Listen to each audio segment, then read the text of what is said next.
Assalamualaikum warahmatullahi wabarakatuh. Alhamdulillahirrahmanirrahim. Kita panjatkan puji syukur kehadirat Allah dengan limpahan rahmatnya. Pada pertemuan kali ini kita akan membahas satu topik yang merupakan pengantar atau dasar dari mata kuliah kita, yaitu konsep dan pengertian statistika. Dan tak lupa kita kirimkan salam dan salawat pada junjungan kita Rasulullah Muhammad SAW. Nah, kalau kita melihat dari gambar yang ada di hadapan kita ini, mungkin kita bertanya-tanya, ada apa dengan statistika? Ya, kita harus pahami bahwa kita sebagai makhluk ciptaan Allah Subhanahu wa Ta'ala telah diberi potensi, yaitu adanya akal, yang mana akal ini ada di otak kita. Kemudian dari akal itulah sebenarnya kita bisa menyelesaikan persoalan-persoalan kehidupan.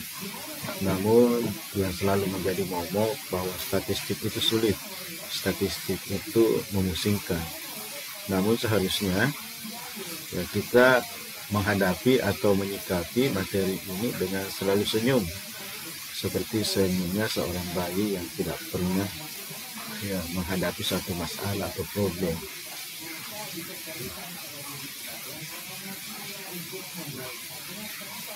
Yang pertama yang kita akan lihat adalah apa yang dimaksud dengan statistika, karena ada dua konsep atau dua istilah yang kalau kita tidak simak baik-baik akan sulit kita memahami letak perbedaannya. Ada statistika, kemudian ada statistik. Ya, sekarang kita lihat apa itu statistika. Kata kunci dari statistika bahwa statistika itu adalah ilmu. Jadi statistika adalah ilmu yang mempelajari cara pengumpulan, pengolahan, penyajian, analisis data, serta cara pengambilan kesimpulan secara umum berdasarkan hasil penelitian yang tidak menyeluruh. Jadi statistika itu ilmu.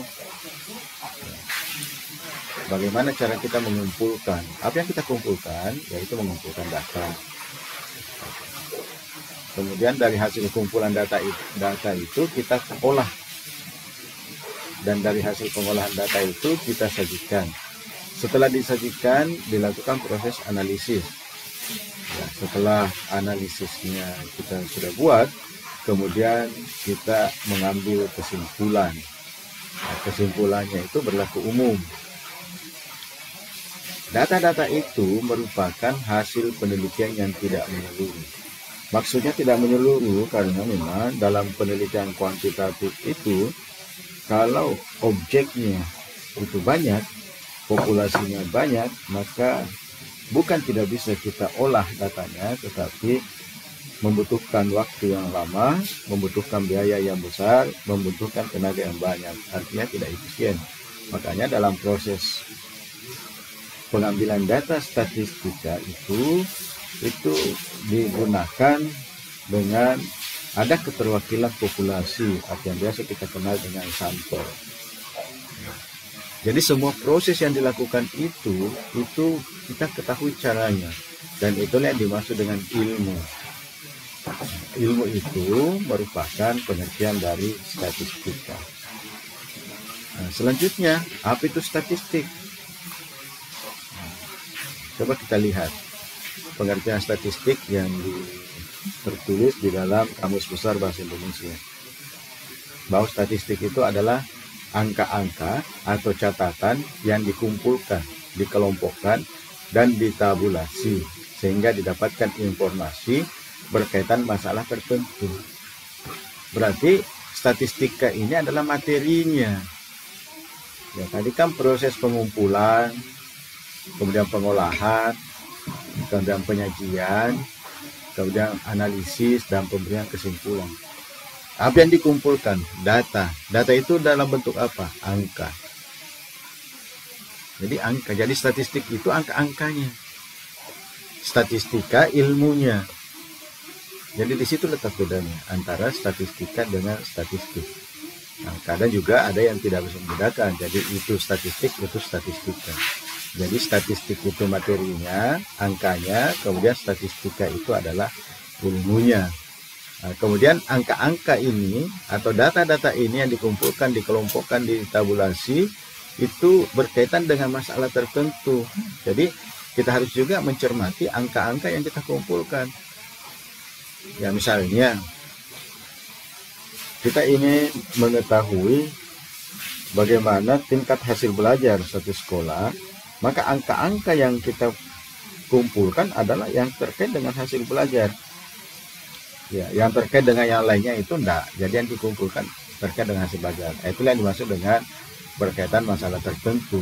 Nah, dari yang angka-angka yang dikumpulkan itu tadi, kemudian kita mendapatkan informasi.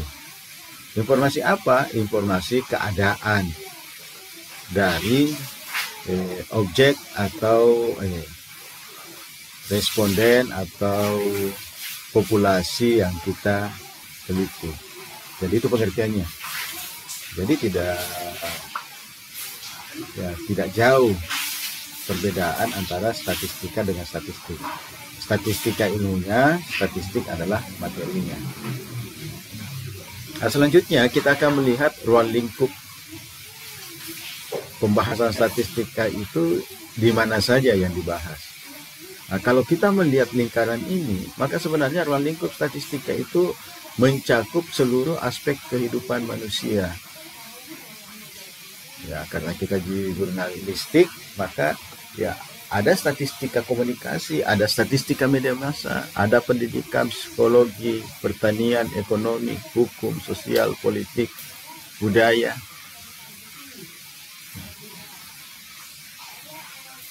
Jadi objeknya yang berbeda, tetapi cara yang digunakan sama. Ya, cara yang digunakan sama. Objeknya berbeda. Misalnya, ya statistika komunikasi, khususnya jurnalistik. Ya. Dengan perkembangan zaman ini, maka mungkin dari hasil analisis ditemukan bahwa untuk media massa sekarang ya media cetak itu kurang mendapat ya, perhatian lagi atau turun persentase peminat orang-orang untuk membaca berita melalui media cetak. Lebih banyak orang sekarang beralih ke online. Maka segala informasi yang terkait dengan kehidupan itu semuanya di-online-kan. Maka muncullah berbagai macam ya link-link pemberitaan yang menggunakan pemberitaan online. Nah, ini. Nah, kemudian di bidang-bidang lain juga demikian. Jadi informasi-informasi yang diperoleh itulah informasi data. Data itu adalah merupakan ruang lingkup dari statistika. Kita akan membahas penggolongan statistika. Ya, bahwa dalam statistika itu secara garis besar terbagi dua. Ada statistik deskriptif, ada statistik inferensial. Statistik deskriptif itu merupakan dasar dari statistik, fondasi awal dari statistik. Di dalam statistik deskriptif ini, kita akan mempelajari bagaimana mengumpulkan, menyusun, mengolah, menyajikan, dan menganalisis data hingga diperoleh gambaran secara teratur, ringkas, dan jelas mengenai suatu gejala atau peristiwa atau keadaan sehingga dapat ditarik suatu pengertian atau makna tertentu. Di dalam pembahasan statistik deskriptif ini, kita akan mengkaji penyajian data baik dalam bentuk tabel maupun grafik, kembang ukuran tendensi sentral, ya, mean, median, modus, dan ukuran penyebaran data. Ya, standar deviasi, varians, kemudian rentang.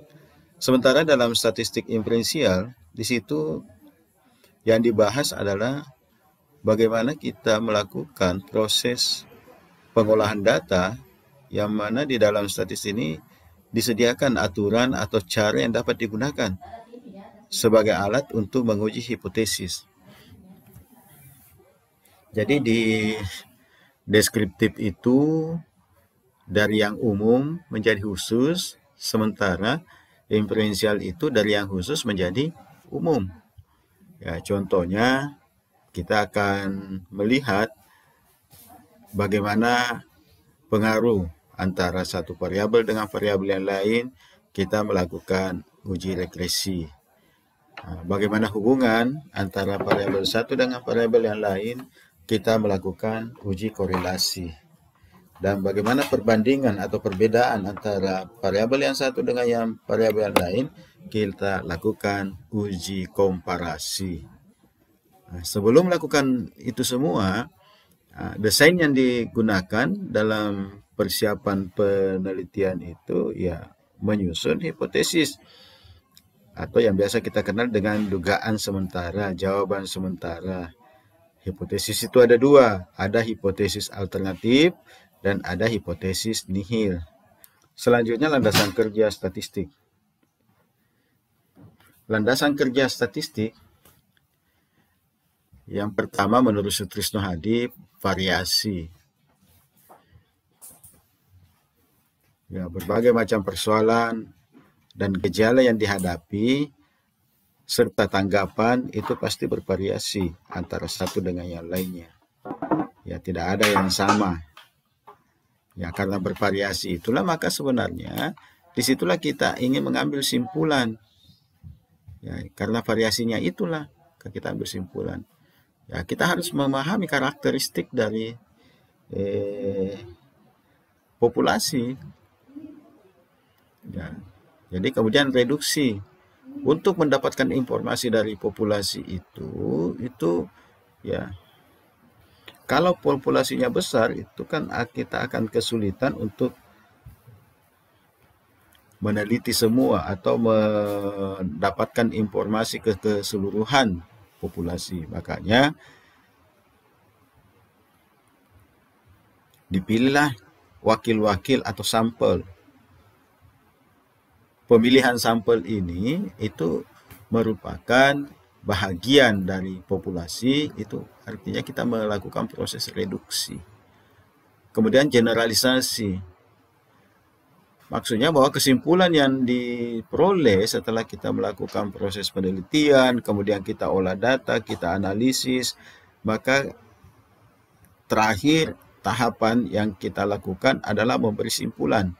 Kesimpulan yang diperoleh itu bukan hanya untuk sampel, tetapi kesimpulan itu diperuntukkan untuk populasi. Itulah namanya mengeneralisir. Tetapi lagi-lagi, kalau kita melakukan penelitian di satu objek, misalnya desa A, kita tidak bisa mengeneralisir hasil penelitian kita ke desa B, karena memiliki karakteristik yang berbeda. Yang dimaksud mengeneralisir ini adalah mengeneralisir kesimpulan itu pada populasi. Misalnya kita sudah melakukan penelitian tentang tanggapan masyarakat kota terhadap keberadaan media online. Pada saat kita teliti, ada sampel yang kita ambil dan kita olah datanya, maka ditemukan pada saat itu bahwa masyarakat ya sangat setuju, dominasi masyarakat itu sangat setuju pada keberadaan media online. Simpulan sangat setuju itu kita peroleh dari sampel.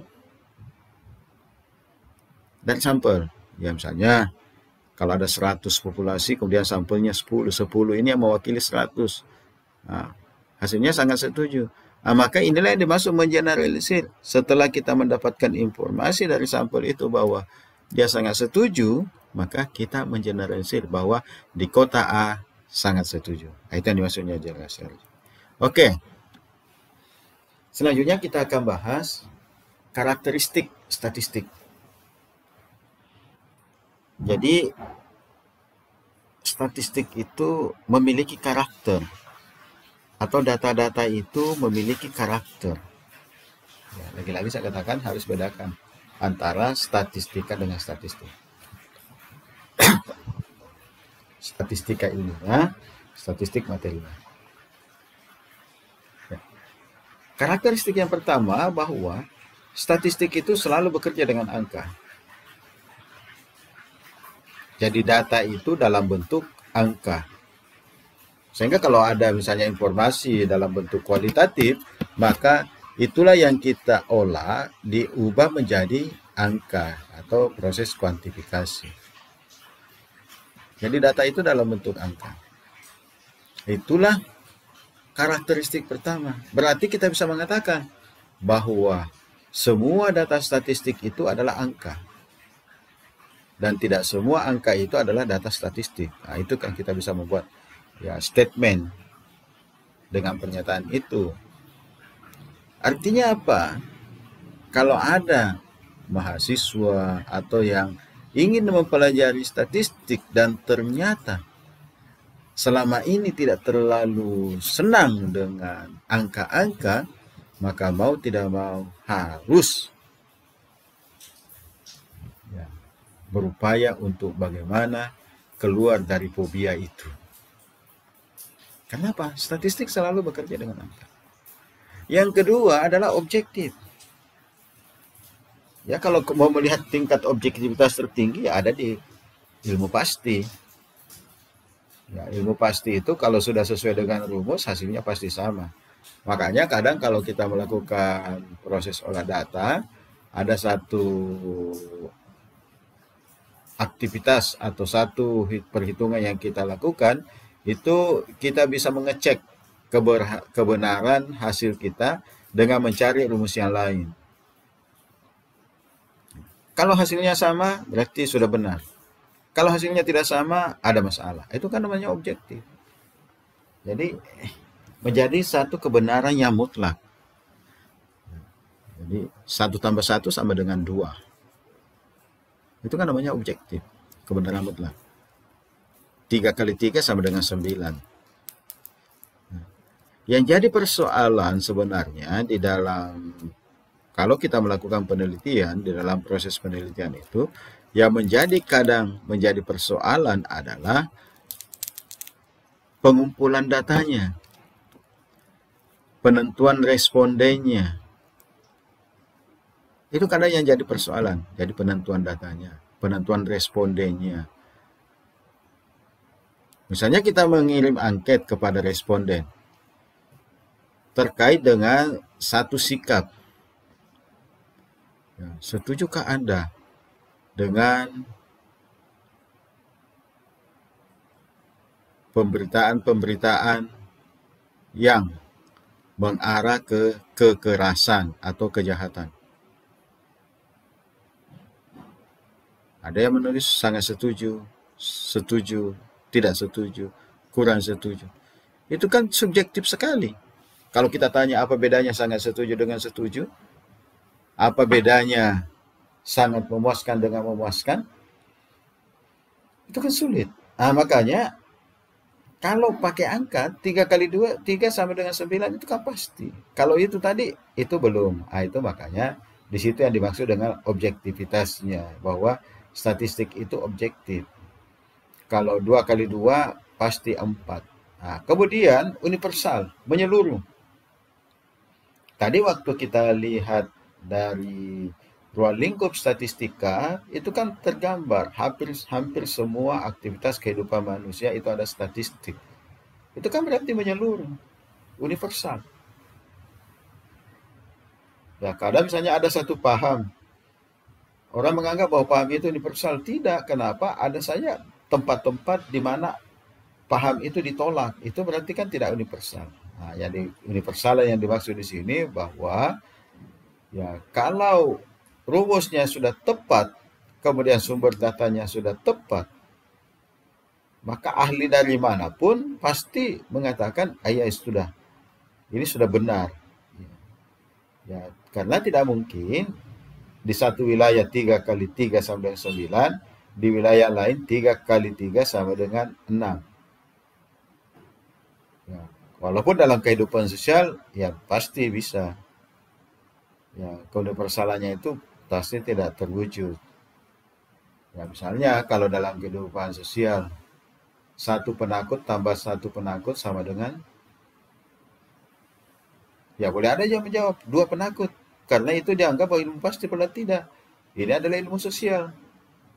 Satu penakut tambah satu penakut sama dengan satu pemberani. Karena yang penakut tadi ini saling mensupport, akhirnya dia menjadi berani. Itu kan kehidupan sosial. Oke. Jadi intinya bahwa kalau kita bekerja dengan statistik, ketiga ciri ini harus kita identifikasi. Sekali lagi harus kita identifikasi. Apakah dia berbentuk angka? Apakah dia objektif? Ataukah dia universal? Jadi harus teridentifikasi ketiganya. Nah, ini.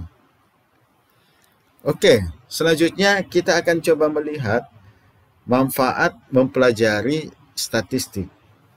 Apa kira-kira manfaatnya? Ya, ini masih banyak manfaat-manfaat lain yang bisa ditimbulkan, tapi ini bisa menjadi satu dasar pemahaman kita bahwa ternyata statistik itu bermanfaat dalam bidang komunikasi, deskripsi, regresi, korelasi, komparasi.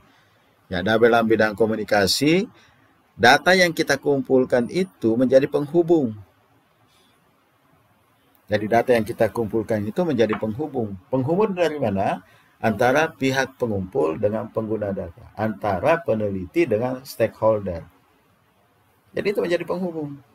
Kemudian, deskripsi. Dari data-data yang disajikan, disitulah kita bisa melakukan proses analisis sederhana, mendeskripsikan. Berdasarkan tabel di atas, berdasarkan grafik, berdasarkan data ditemukan bahwa itu kan namanya mendeskripsikan. Dari hasil olahan data ini, maka kami dapat menjelaskan, maka dapat dijelaskan bahwa itu mendeskripsikan penyajian dan ilustrasi data. Kemudian regresi, manfaatnya untuk meramalkan pengaruh data yang satu dengan yang lainnya. Itu yang biasa dikenal dengan regresi. Meramalkan pengaruh data satu dengan yang lain. Ya, karena dalam regresi itu kalau X naik, pasti Y naik. Ya, boleh jadi sebaliknya, kalau pernyataannya pernyataan negatif, maka yang terjadi adalah pada saat X naik, Y turun. Atau dibalik, pada saat X turun, Y naik. Itu pada kasus-kasus tertentu. Jadi meramalkan. Kemudian itu tadi korelasi, menghubungkan antara data yang satu dengan yang lain. Jadi lain mempengaruhi, kalau melihat pengaruhnya itu regresi, kalau melihat hubungannya itu adalah korelasi. Sehingga dalam uji korelasi ini bisa dilanjutkan dengan uji signifikansi. Berapa persen yang menjadi faktor untuk menghubungkan antara data yang satu dengan data yang lain. Berapa persen kontribusinya? Karena boleh jadi ada satu saat Anda meneliti kok tidak ada hubungannya. Tapi ternyata di uji kontribusinya ada. Ya, misalnya, jadi ada hubungan, tidak ada hubungannya, tapi dalam kontribusinya kelihatan ada. Misalnya kalau kita mau meneliti kaitannya dengan X-nya itu, variabel X-nya itu terkait dengan membaca buku. Nah, itu X-nya. Y-nya itu terkait dengan perilaku mahasiswa. Jadi satu membaca buku, satu perilaku mahasiswa. Kalau kita mau lihat mungkin apa hubungannya? Kan itu, baca buku dengan perilaku. Tapi kalau kita uji kontribusi, kemungkinan dari aspek hubungan tidak ada hubungannya. Tapi setelah kita uji kontribusi ada, tapi kontribusinya itu kecil. Ya boleh jadi dari 100% baca buku itu kontribusinya hanya 10%. Nah, itu yang dimaksud dengan korelasi. Nah, selanjutnya membandingkan dua atau lebih kelompok data. Ini yang biasa disebut dengan komparasi. Nah, apa fungsinya? Sebagai bahan perbandingan. Ya, jadi membandingkan. Jadi kalau ingin kita membandingkan antara dua kelompok, adakah perbedaan atau tidak, maka pasti olahannya itu menggunakan statistik.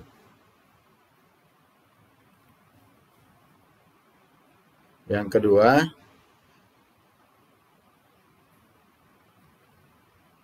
ingin meningkatkan efisiensi dalam kehidupan. Dan yang ketiga, menyusun prediksi peramalan berdasarkan data yang telah diketahui sah dan teruji kebenarannya.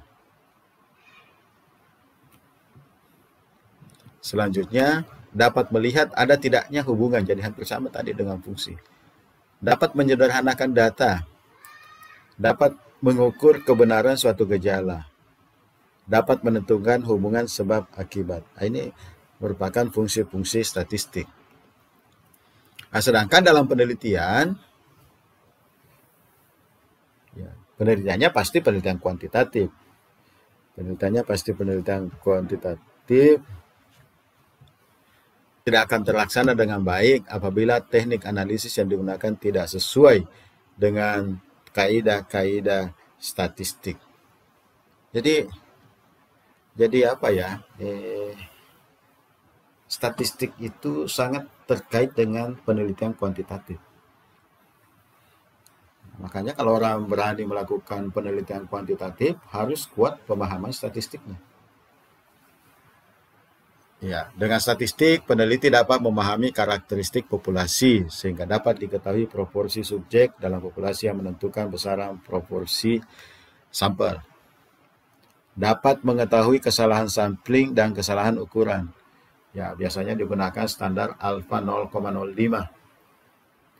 Alfa 0,05 itu bisa kita terjemahkan bahwa kesimpulan kita itu 95% dapat dipertanggungjawabkan.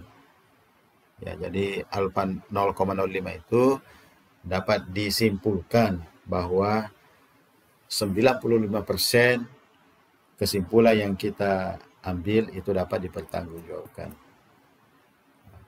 Sugiono juga melihat bagaimana peran statistik dalam penelitian. Ya, yang pertama dia katakan bahwa alat untuk menghitung besarnya sampel yang diambil dari suatu populasi. Jadi ya, statistik itu bisa mengukur. Jadi tidak asal diambil saja, tapi ada rumus-rumus tertentu yang bisa kita gunakan supaya sampel itu representatif mewakili populasi. Yang kedua, alat untuk menguji validitas dan reliabilitas instrumen. Ini kadang menjadi satu kesalahan bagi calon peneliti.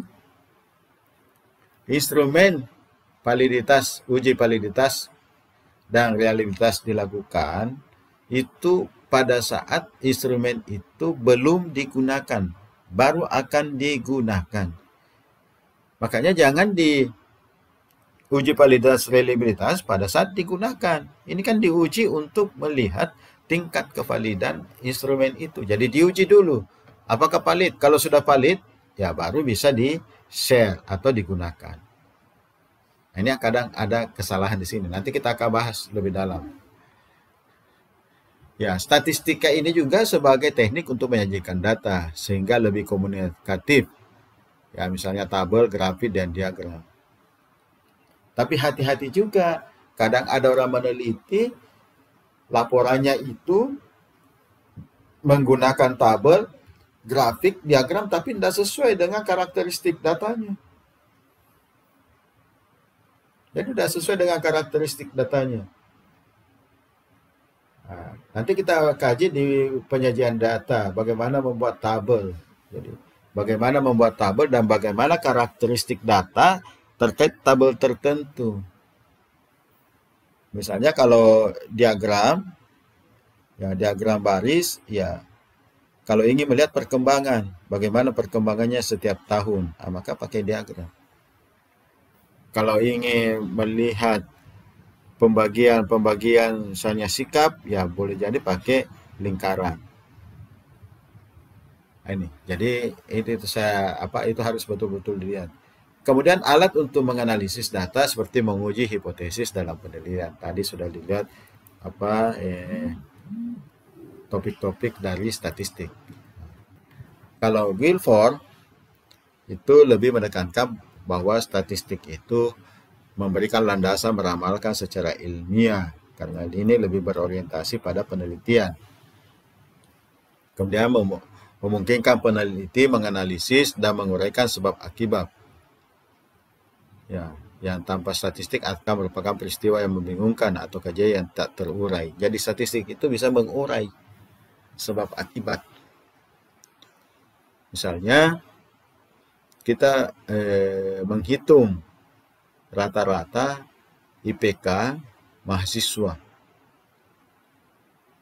Jadi kita menghitung rata-rata IPK mahasiswa. Ternyata didapatkan bahwa IPK-nya itu ya paling tinggi 3. Berarti kita bisa menganalisis sebab akibatnya. Ya boleh jadi karena pandemi, boleh jadi karena mahasiswa yang bersangkutan tidak menjalankan tugas-tugas yang diberikan dosen, ya boleh jadi sudah semangat tapi dipengaruhi oleh jaringan yang selalu lambat loading dan sebagainya dan sebagainya. Itu namanya menguraikan sebab akibat. Tapi itu bisa kita lakukan setelah ada data statistik yang kita jadikan dasar untuk analisisnya. Oke, saya kira demikian untuk pertemuan kita pada kali ini. Ya, semoga ada manfaatnya dan mendapat keberkahan dari Allah Subhanahu wa taala. Ya, sekali lagi kita berada di masa pandemi. Ya, jaga iman, jaga imun, jaga aman untuk melindungi diri, lindungi negeri dengan tetap menerapkan 5M. Memakai masker, mencuci tangan, menjaga jarak, menghindari kerumunan, membatasi mobilitas. Terima kasih. Assalamualaikum warahmatullahi wabarakatuh.